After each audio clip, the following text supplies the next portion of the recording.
They changed the law some years ago when I was just reaching 60 when I had to retire, and they changed a discrimination about age and retirement, and I was the first person to cross the threshold. So at the moment, while I'm still going, I'm the leader, the oldest and the longest in the as a police officer, police constable, that is. It feels brilliant, actually. Yeah.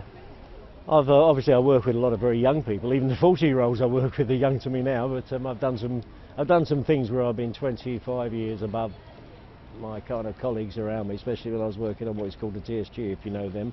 My father instilled in me the fact of having a career, prospects, security, and I like driving. I love driving, and so I want to. Obviously, you see the police officers flying around in their cars, and I like to do that. Everything is now computer-based in everything you do.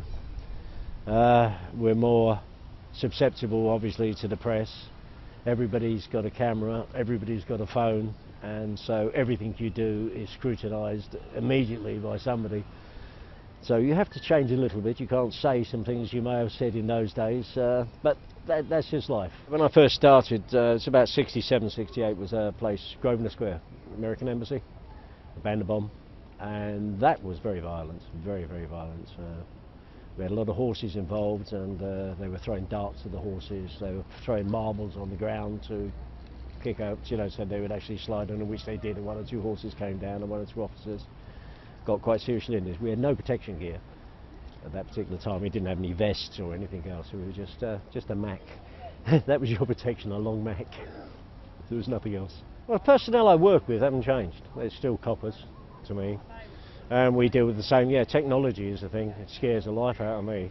I mean, if I want any help, I need to speak to my daughter to work my mobile phone or my computer, whichever. I'm very good at written reports, and I always have been, but transporting that to a machine is not my way of doing it. I've had, honestly, thousands of occasions where I've enjoyed. I've worked at the tennis because I was at Wimbledon, and I worked at the tennis for about 10 years doing different things. The touts, the indecencies, the general kind of security of the place, and there's too many stories. I honestly can't think of one which really stands out. There's so many of them, they honestly are.